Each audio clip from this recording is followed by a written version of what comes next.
పాలకులకు దోచుకోవడం తప్ప ప్రజా సంక్షేమం అభివృద్ధి పట్టదని అక్రమాల్ని ప్రశ్నించిన వారిపై దాడులకు దిగటం వైసీపీ సంస్కృతి అని నారా భువనేశ్వరి అన్నారు. ఎన్టీఆర్ జిల్లా తిరువురులో నిజం గెలవాలి ముగింపు సభలో ఆమె ప్రసంగించారు. చంద్రబాబు అక్రమ అరెస్టు వార్త విని మృతి చెందిన టీడీపీ కార్యకర్తలు, అభిమానులు కుటుంబాలను పరామర్శించి ఓదార్చాలన్న ఉద్దేశంతో యాత్ర చేశానని భువనేశ్వరి వెల్లడించారు. బాధిత కుటుంబాలకు 3 లక్షల రూపాయల చెక్కులను అందజేశామని తెలిపారు.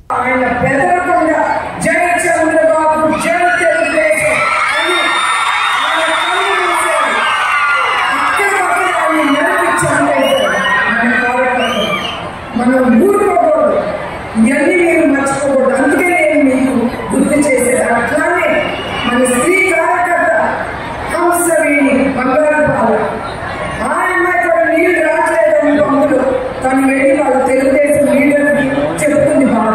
అది విని ఈ వైసీపీ నాయకుడు ఒక స్త్రీ అనేది కూడా చూడకుండా ఆ అమ్మాయిని పట్టుకుని 2 కళ్ళు పీకేశారు. ఇప్పుడు ఆ అమ్మాయికి చూపు లేదు. ఆ అమ్మాయి కొడుకు కాలు చేతులు పనిచేయదు.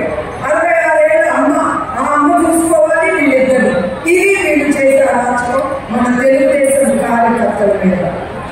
అట్లానే వాళ్ళు మన కార్యకర్తలే కాదు, ప్రజల్ని కూడా వాళ్ళు అభ్యర్థులు. ప్రజలు నంద్యాలలో షేక్ అబ్దుల్ సలాం అతను కూడా ఈ ప్రభుత్వం అరాచకాలు భరించలేక అతని భార్య, 2 బిడ్డలు, 3 అందరూ కలిసి ఆత్మహత్య చేస్తున్నారు. అట్లానే మిస్ బాత్ కేసు మీ అందరికీ తెలిసి ఉండొచ్చు.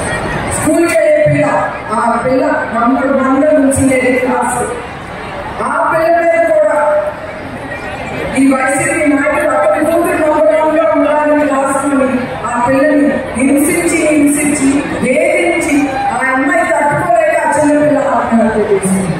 ప్రజలు కూడా మొన్నటి నందికొట్కూరులో ఒక ముస్లిం సోదరి తను నమాజ్ చేసుకోవడానికి, అది కూడా రంజాన్ అప్పుడు, ఆ రంజాన్ అప్పుడు తను నమాజ్ చేసుకోవడానికి వెళ్తా ఉంటే ఆ బుర్క తీస్తాడు ఒక వైసీపీ నాయకుడు. ఒక స్త్రీ అంటే కూడా గౌరవం లేదు. ఆ అమ్మాయి కొడుకు ఎదురు తిరిగితే వాడిని చోటు తీసుకుంటారు ఈ వైసీపీ నాయకుడు. అది నేను ఎందుకంటానంటే నాకు కొన్నే తెలుసు.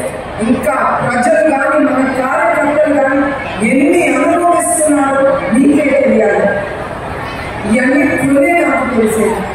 ప్రజలు మీరే ఎదుర్కొంటున్నారు ఈ రాక్షస చేసే, ఈ రాక్షసుని పనిచేసే అరాచక.